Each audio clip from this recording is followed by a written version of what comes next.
சிங்கம்புலி என்ன matter correct பண்ணிட்டு இருக்க? ஹீரோயின் பக்கத்தில் உட்கார்ந்ததுலேருந்து நெளியறிய. ஆமா, மகாராஜாவுக்கு பின்னாடி இருந்தாலும் நம்பி பக்கத்தில் எவரும் உட்காந்து வைக்க மாட்டான். எங்கேயும் ஸ்கூட்டர்ல கூட பின்னாடி உட்காந்து வச்சிடக்கூடாது, ஜாக்கிரதையா இருக்கணும் போல.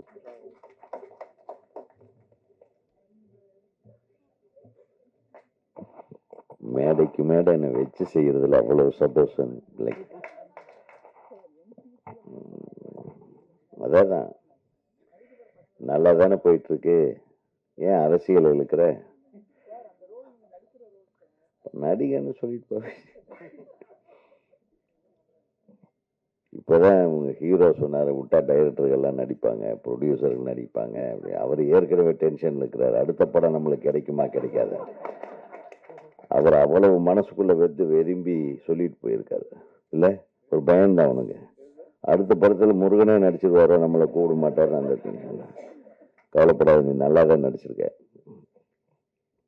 உங்க மற்ற படங்கள் பார்க்கல, ஆனா இதுல எப்படி அத்தனை அந்த சந்திலையும் அத்தனை முத்தம் கொடுக்க முடியுது உன்னால? இதெல்லாம் விவரமா பண்றீங்கப்பா. நான் மிஸ் பண்ணிட்டேன் அந்த காலத்துல. அப்பவே நடிச்சிருக்கணும். நிறைய பேர் சொன்னாங்க நீங்க நடிங்க நடிங்க. என் கூட இருந்த அசிஸ்டன்ட்டுக்கு மோசமான பயலுங்க.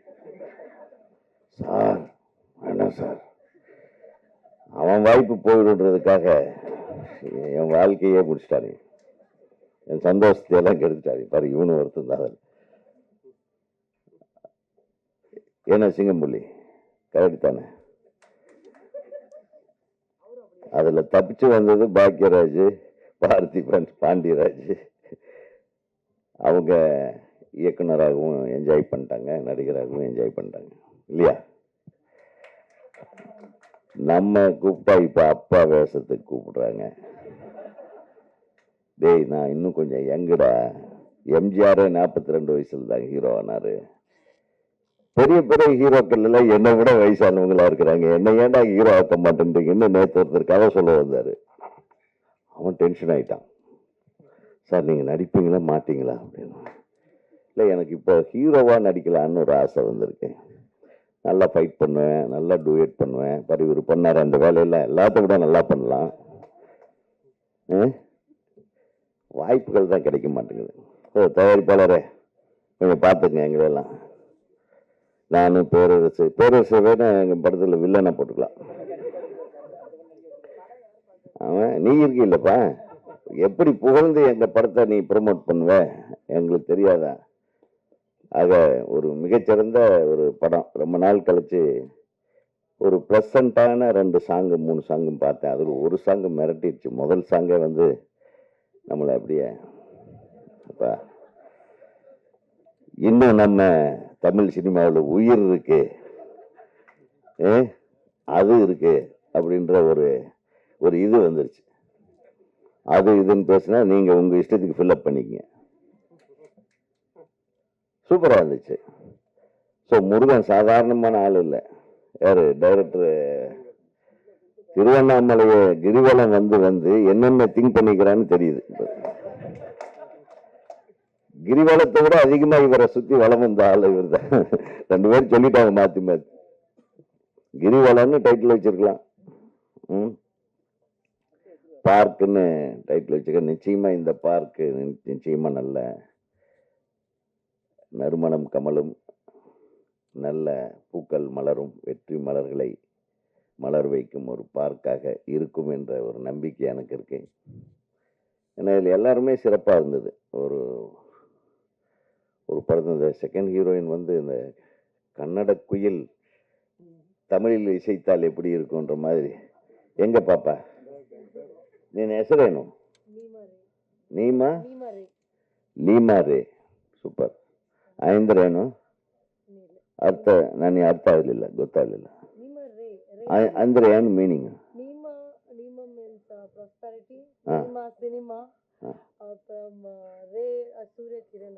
அப்பா எவ்வளவு விஷயம் வச்சிருக்கு பாருங்க. சரி, ரொம்ப ரொம்ப சந்தோஷமா இருந்தேன். இந்த பிள்ளை தனக்கு தெரிந்த தமிழ்ல அழகா பயம் இல்லாம எங்களை தமிழ் பேசி யாராலும் கொள்ள முடியாது அப்படின்றத நிரூபிச்சிருக்காங்க. நீங்க பேசுற தமிழ் எங்களுக்கு இனிமையாக இருந்தது, கொஞ்சம் தமிழாக இருந்தது. அதனால அது வேண்டாம், அடுத்த கட்ட அரசியலுக்கு திருப்பி போயிடும். நம்ம அம்மா சொன்ன மாதிரி ஒரு படத்துல இந்த அமைச்சரா நடிச்சேன் பாத்தீங்களா, கருடன்ல, தெரியாதனமா அது எனக்கு ஒரு நல்ல பேர் வந்துருச்சு. இதுதான் சமயம்னு இன்னொரு டைரக்டர், எங்க சங்கத்தோட துணைத் தலைவர், இணை செயலாளர், அவர் கூப்பிட்டு என்ன சிஎம் ஆக்கிட்டாரு. ஏய், போன படம் தான் மினிஸ்டர், அடுத்த படத்திலேயே சிஎம்மா. அதை வச்சு அவங்க கலாட்டா பண்றாங்க. ஸோ இந்த மாதிரி சினிமாவில் இப்படி ஒரு வியாதி இருக்கு தெரியுமா, ஒருத்தர் மினிஸ்டராவோ இதாவோ நடிச்சா அடுத்தது எம்எல்ஏ, இதே வேலையா போயிடும் நம்மளுக்கு. ஸோ அதை மாத்துங்க. நீங்க எல்லாம் சொல்லி அடுத்தடுத்து எனக்கு வேற மாதிரி கேரக்டர்களை வாங்கி கொடுங்க என்னுடைய பத்திரிகை நண்பர்கள். அப்புறம் ஹீரோயினை பார்த்த உடனே உண்மையுமே நல்ல லட்டு மாதிரி, ஒரு லட்டே வந்து டான்ஸ் ஆடுற மாதிரி இருந்தது. ரொம்ப அழகா பண்ணியிருந்தீங்க, ரொம்ப பியூட்டிஃபுல் எக்ஸ்பிரஷன். அந்த காதல் மொழிகள் விழிகளில் பேசுவதாகட்டும், இவருடைய வரிகள், இந்த இந்த நம்ம கவிஞர் ராசு, அவர் இந்த முதல்ல இருந்தே இந்த பொண்ணை பார்த்துட்டே இருந்திருப்பார் போல் இருக்கு. அவர் பாட்டு எழுதுறதுக்குன்னு ஒரு இன்ஸ்பிரேஷன் இருக்கணும், இல்லைன்னா எழுத முடியாது. இவரு பயங்கரமான ஆளா இருக்காரு, அப்படியும் எழுதியிருக்காரு. இன்ஸ்டாகிராம் ரேஞ்சில் ஆரம்பிச்சு இதுல வந்து நீ நடந்த இந்த ஃபர்ஸ்ட் பல்லவி, ஃபர்ஸ்ட் லைனா நல்லாதான், மண்ணெல்லாம் பொண்ணாகும், நீ நடந்த மண்ணெல்லாம் பொண்ணாகும். பாருங்க, விட்டா இப்பவே எழுதிடுவேன். ஆக மொத்தம் எங்களுக்கு எல்லாம் வந்து ஆப்பு வச்சிட்டீங்க. அப்பப்போ ஒவ்வொருத்தர் கூப்பிட்டுட்டு இருக்காங்க. என்ன வேலை கொஞ்ச நாள்ல நிறைய பேர் எனக்கு பாட்டு எழுத கூப்பிடுறாங்க. சிச்சுவேஷன் சொல்ல போனா ஐட்டம் சாங் சார், நேத்து தான்ப்பா ஒண்ணு எழுதுனேன், திருப்பி அதே மேட்ரு எப்படிதான் எழுதுறது. இப்போ அந்த ராவாலி சாங் வந்த கடைசியில், இப்போ நம்ம அரண்மனையில் ஒரு பாட்டு வந்ததுல அவங்க கொலை கொள்ளையா மந்திரிக்காவா, இதெல்லாம் வந்த கடைசியில் எல்லாமே அந்த மாதிரி பாட்டு கேட்குறாங்க. நல்ல விஷயம். தமிழ் சமுதாயம் இந்த மாதிரி பாடல்களை கேட்டு உறங்கி கொண்டிருக்கும் இளம் உள்ளங்கள் எல்லாம் நல்ல சந்தோஷமா குதூகலிக்கும்படியான ஒரு விஷயத்தை இந்த படத்திலும் செய்திருக்கும் என் அன்பு தம்பி முருகனுக்கு வாழ்த்துக்கள். ஏன்னா அது தேவை இன்னைக்கு. அன்பு செல்லியன் வேற அது சத்தம் போட்டு சொல்லிவிட்டாரு, 400 கோடியில எல்லாம் படம் எடுத்து என்னங்க ஐயா பண்றீங்க அப்படின்னு. அதெல்லாம் 400 கோடிக்கும் படம் எடுக்கலாம், 4 கோடிக்கும் படம் எடுக்கலாம், 40 கோடிக்கும் படம் எடுக்கலாம். வெற்றி பெறுவதற்கு அந்த படத்துல என்ன இருக்கணுமோ அது இருந்தா மட்டும்தான் வெற்றி பெறும். வேற எந்த விஷயம் இருந்தாலும் வெற்றி பெறும். வெற்றி பெற வேண்டும் என்றால் அது எப்படி சொல்லணுமோ அந்த மாதிரி ஒரு டைரக்டர் சொல்லணும், எப்படி நடிக்கணுமோ அந்த மாதிரி நடிகன் நடிக்கணும். ஒரு திரைக்கதை, கதையை விட இன்னைக்கு திரைக்கதை தான், இன்னைக்கு இல்லை என்னைக்குமே திரைக்கதை தான் முக்கியம். திரைக்கதையை வடிவமைக்கிற முழு பொறுப்புமே இயக்குனர்கிட்ட தான் இருக்கு. அதாவது ஒளிப்பதிவு ரொம்ப நல்லா பண்ணியிருந்தாரு, கேமராமேனுக்கு வாழ்த்துக்கள். உண்மையில அவர் வேலை செய்ய தான் தெரியும், பேசலாம் தெரியாதுன்ட்டு காட்டிட்டு போயிட்டாரு. கரெக்டா 10 வார்த்தை இப்படி எண்ணி பேசினியா, விவரமான ஆளியா நீ. அதே மாதிரி எடிட்டருக்கு வாழ்த்துக்கள் எல்லாரும். இது சிங்கம்புலி என்ன மேட்ரு கரெக்ட் பண்ணிட்டு இருக்க, ஹீரோயின் பக்கத்தில் உட்கார்ந்ததுல இருந்து நெளியறிய. ஆமா, மகாராஜா பின்னாடி இருந்தாலும் நம்பி பக்கத்துல யாரும் உட்கார்ந்து வைக்க மாட்டான். எங்கேயும் ஸ்கூட்டர்ல கூட பின்னாடி உட்காந்து வச்சிடக்கூடாது, ஜாக்கிரதையா இருக்கணும் போல. ஆக ஹீரோ மிக சிறப்பா பண்ணியிருந்தீங்க தம்பி, அழகா இருந்தீங்க. ஒரு ரொம்ப நாளைக்கு பின்னாடி ஒரு அழகான ஹீரோ ஒருத்தர் வந்துகிட்டு இருக்காரு. நிச்சயமா உங்களுக்கு ஹோம் ஒர்க் நல்லா பண்ணுங்க. வெறும் டான்ஸ் ஆடுறதும் கிஸ் அடிக்கிறது மட்டும்தான் நடிப்புன்றது நினைச்சுக்காம கொஞ்சம் ஹோம் ஒர்க் பண்ணி, சும்மா சொல்றேன், ஏதாச்சும் மேடையில் இப்படியெல்லாம் பேசினா தானே அப்புறம் அவங்க என் நண்பர்கள் எல்லாம் அதை கிளிப்பிங் போடுவாங்க. இல்லைன்னா அது நான் பேசினாவே இவங்களுக்கு ஒரு பெரிய சிக்கல் என்ன எழுதுனேன், என்னை ஏதாச்சும் வச்சு செஞ்சுட்டே இருப்பாங்க. அது என் தம்பிங்க என் பிரதர்ஸ் பண்ணாம வேற யார் பண்ணிட்டு, ஆனா நீங்க கொஞ்சம் கிஸ் அடிக்கிறத குறைச்சிக்கிட்டு கரெக்டா நடிச்சு நல்ல பேரோட வரணும். இது நல்லா இருக்கு, சிறப்பா இருக்கு. இந்த பார்க்கோட கதையை வந்து அழகா கதையை போட்டு ஓப்பனா சொல்லிட்டாப்ல. ஒரு தைரியம் தான். ஏன்னா யார் ஒருத்தன் கதையை ஓப்பனா சொல்றானோ அவனுக்கு அந்த ப்ராடக்ட் மேல நம்பிக்கை இருக்குன்னு அர்த்தம். இல்லைன்னா அது ஒரு அழகான காதல், ஒரு அழகான காதலர்கள், அந்த 2 அழகான காதலர்கள் என்ன கொடுமை நடக்குது தெரியுமா, அவங்க இறந்துடுறாங்கன்னு நினைக்கிறேன். நானா கெஸ் பண்ற கதையை நீ சொல்லது. அந்த பார்க்கில் அவங்க இறக்குறாங்கன்னு நினைக்கிறேன். அப்புறம் அந்த பார்க்கில் யார் யார் கொண்டானுங்க, யார் யார் என்னென்ன பண்ணாங்க, அவங்கள இதுங்க என்னென்ன பண்றாங்க, இவங்க பேயா வந்து அப்படின்றதுதான் கதையா இருக்கணும். அப்படி இருந்தா ஓகே, அப்படி இல்லாம இருந்தாலும் ஓகே. நீ ஏதோ வித்தியாசமா சொல்லு. அது மிகச்சிறப்பா இருந்தது. எல்லா காட்சிகளுமே ட்ரெய்லர்ல பார்த்த ஒவ்வொரு விஷயமுமே வித்தியாசமா இருந்தது. அது மாதிரி எந்த ஒரு விஷயத்த அழகா எடுத்துக்கிட்டு அதை அழகா பண்றதுக்காக மெனக்கெட்டு இருக்கீங்க. ஒரு தயாரிப்பாளர் வந்து அத்தனை தொழில்நுட்ப கலைஞர்களையும் அத்தனை நடிகர் நடிகைகளையும் அத்தனை பேரையும் பாராட்டின ஒரே மேடை இதாக தான் இருக்குன்னு நினைக்கிறேன். ஏன்னா அவ்வளவு பொறுமையா. அப்புறம் தான் ஏன்டா பாராட்டினாருன்னா தம்பியை போட்டு உடச்சிட்டாரு. காலையில் 5 மணிக்கே எந்திரிச்சு எல்லாத்தையும் எழுப்பிடுற வேலையிலேருந்து ஒரு ப்ரொடியூசர் ஒழுக்கமா படம் பண்ணியிருக்காரு. ஒரு 5 நிமிஷம் கூட யாரையும் வேற மாதிரி திங்க் பண்ண விடல படத்தை தவிர. ஸோ ஒரு தயாரிப்பாளர் எப்படி இருக்கணும், அதுவும் ஒரு புது தயாரிப்பாளர் எப்படி இருக்கணுங்கிறதுக்கு உதாரணமாக நம்ம தயாரிப்பாளர் செயல்பட்டிருக்கிறார். அவருக்கு எனது மனமார்ந்த வாழ்த்துக்கள். இந்த படத்தை நம்பி இந்த படத்தை நிச்சயமா நல்ல பாடல்கள், இதுக்கு நல்ல வரவேற்பு வரும்னு இந்த இசை வெளியீட்டை உரிமையை வாங்கியிருக்கிற அவர் சாரு, ட்ராக் மியூசிக்கு அவர் சார் நிறைய படம் பண்ணியிருக்காங்க. அதான். So I am very thankful to you. ஏன்னா இந்த மாதிரி புதியவர்கள் எடுக்கிற படத்தை என்கரேஜ் பண்றது மூலமா அடுத்தடுத்து படம் தயாரிக்கிற நம்பிக்கையை நம்ம வந்து மக்களுக்கு ஊட்டணும். அப்புறம் சொன்னாங்க நிறைய பேர் பார்த்தீங்கன்னா, இப்போ இங்கே இருக்கிறவங்க யாருமே, பெரும்பாலானவங்க இந்த பத்திரிகையாளர்கள் தவிர யாருமே நாங்கள் இந்த 400 கோடி படத்துக்கு ஃபங்க்ஷனுக்கெல்லாம் எங்களை கூப்பிட மாட்டாங்க. நம்ம அந்த கேட்டகரியிலேயே கிடையாது. நாங்கள் இல்லை மாற்றுவோம்ன்றது இல்லை சார், மாறுவது வந்து இயற்கை, மாற்றம் என்பது இயற்கை. இப்போ நம்ம எல்லாம் வந்து சாதாரணமாக நம்ம 2 கோடியில் படம் எடுத்தோம், 1.5 கோடியில் எடுத்த படம் கிழக்கு வாசல், 2.5 கோடியில் எடுத்தது சின்ன கவுண்டர், 4 கோடியில் எடுத்தது எஜமான், அவ்வளோதான். அப்போ இருந்த காலகட்டம் அது. அப்போ அது பெரிய பட்ஜெட்டுன்னு கூட நினைச்சிருந்துருக்கலாம்.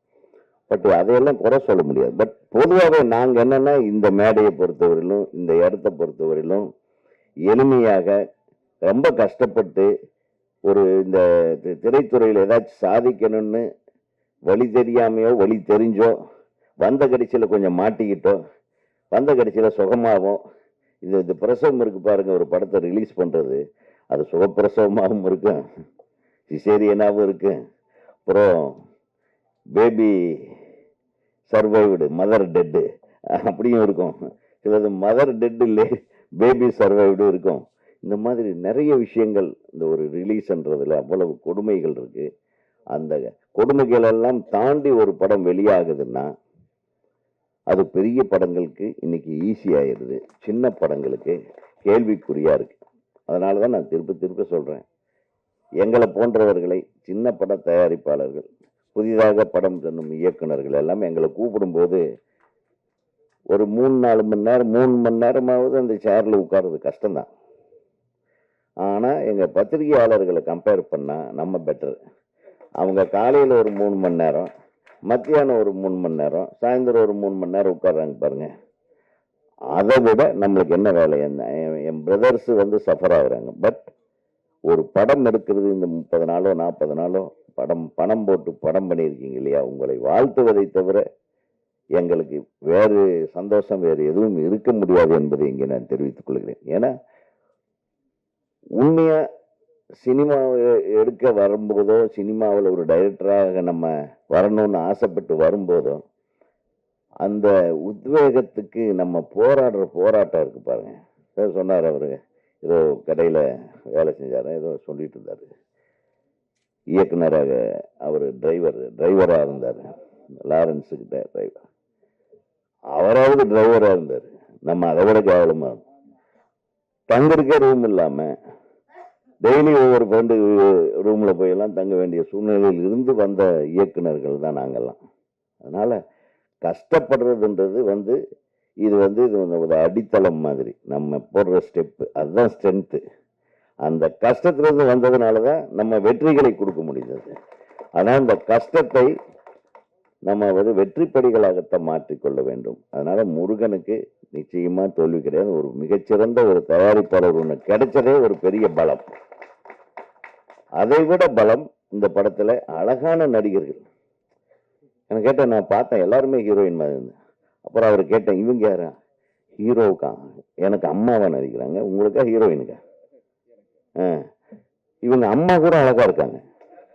எங்க அவங்க? ஜெயந்தி மேடம். சூப்பர்.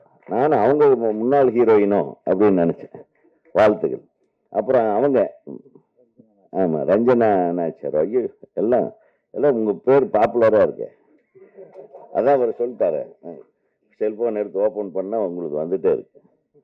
ஆக எல்லாம் பாப்புலர் ஃபேஸு, ரொம்ப அழகான ஃபேஸு.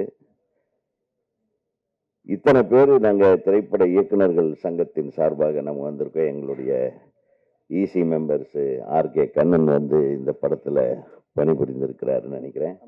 அப்புறம் நம்ம நம்பி அவர்கள், பிரபாகர், இவெல்லாம் EC members, executive committee members. அதே டைரக்டர் சரவண சுப்பையா அவர்கள், அவர் ரொம்ப அழகான டைரக்டரு. நிறைய ஹீரோயினுக்கு ட்ரை பண்ணாங்க, அவர் தப்பிச்சிட்டாரு. ஏதாச்சும் மாற்றிருந்தேன்னா இது வேற லெவலில் இருந்திருக்கு.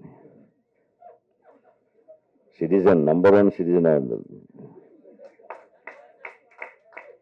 என் தம்பி எவ்வளவு அழகு, அவரும் மிகச்சிறந்த ஒரு நடிகர். எல்லாத்தையும் விட இப்போ ரொம்ப தெனாவெட்டில் உட்கார்ந்துட்டு இருக்கிற என் அருமை தம்பி வெற்றி கழிப்பிலே மிதந்து கொண்டு நம்மளை எல்லாம் பற்றி ஏதோ தப்பா பேச போறேன்ட்டு சொல்லிட்டு இருந்தாரு. தம்பிக்கான வாழ்த்துக்களை சொல்லி கடைசியா இந்த பார்க்கு படத்தோட இசையமைப்பாளரை பத்தி சொல்லன்னா அது நல்லா இருக்காது. தம்பி, நீங்க ரொம்ப நல்லா பண்ணியிருந்தீங்க. ஏன்னா இசையை தரமாக செய்திருக்கிறது. எல்லா பாடல்களுமே கேட்கும்படியாக அழகாக, பிஜிஎம் ஆகட்டும். ஒரு பாடல் சிறந்த பாடலா இருக்கணும்னா முதல்ல அந்த பாடல் வரிகள் கேட்கணும். ரெண்டாவது அந்த சிச்சுவேஷனோட இயல்பா மேட்ச் ஆகுது. யதார்த்தமான பாடல்கள். ஒரு காலத்துல இந்த 2 பாட்டும் எனக்கு கொஞ்சம் ராஜா சாரோட ஃபீல் இருந்தது. அந்த ஃபீல் இல்லைன்னா பாடல் வெறும் மெக்கானிக்கல், இந்த ட்ரம்ஸ் எல்லாம் வாசிக்கிற மாதிரி, இந்த உணர்வும் ட்ரம்ஸ் மாதிரி ஆயிடும். இப்ப வர்ற படங்கள்லாம் அப்படித்தான், டம்மால் டும்மில் வர்றான்னு போறான்னு போயிடும்.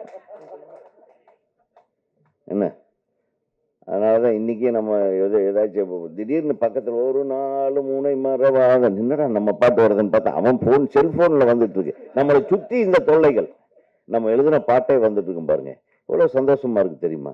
அது உணர்வு கலந்த பாடல்களாக இருந்தால் மட்டும்தான். நீ தயவு பண்ணி நீ மியூசிக் போடும்போது உணர்வு கலந்த இசையை கொண்டு வா. உணர்வு இல்லாத இசை, செயற்கைத்தனமான இசையை இனிமேல் செஞ்சிடாதீங்க. ஏஆர் ரகுமான் ஆகட்டும், இளையராஜா அவர்களாகட்டும், அதே மாதிரி எம்எஸ்வி அண்ணன், விஸ்வநாதன் ராமமூர்த்தி அவர்கள், அதே மாதிரி கேவிஎம் அவர்கள், கொஞ்சம் பழைய பாட்டெல்லாம் எடுத்தீங்க, என்ன ஃபீல் அது? அந்த ஃபீலிங் இல்லைன்னா இதில் உயிர் இல்லாத பாடல்கள் இருக்கு நிறைய. இன்னைக்கு வரதெல்லாம் உயிர் இல்லாத பாடல்கள். சும்மா போட்ட உடனே நங்கு நாடி நரம்பெல்லாம் இழுத்துக்கிட்டு ஜவுக்குன்னு இழுப்பானுங்க. அதோட கட்டு திருப்பி வீட்டுக்கு படுத்து தூங்கிடுவாங்க. அதனால ஒரு மனித உணர்வுகளுக்கு உண்டான இசையை அது கொடுத்தாதான் அதுல வரிகள் அழகா விழும். ஒரு நல்ல டியூனுக்கு தான் நல்ல வரிகள் எழுத முடியும். அதனால தப்பிட்டீங்க கவிஞரை, ஒரு நல்ல மியூசிக் டைரக்டர்னால நீங்க தப்புனீங்க, ஆனா புகுந்து விளையாடிட்டீங்க. வீட்டுல எல்லாம் கேட்டாங்களா? இல்ல கசகசான்னு கொஞ்சம் எழுதியிருந்தீங்களா, அதனால கேட்டேன்.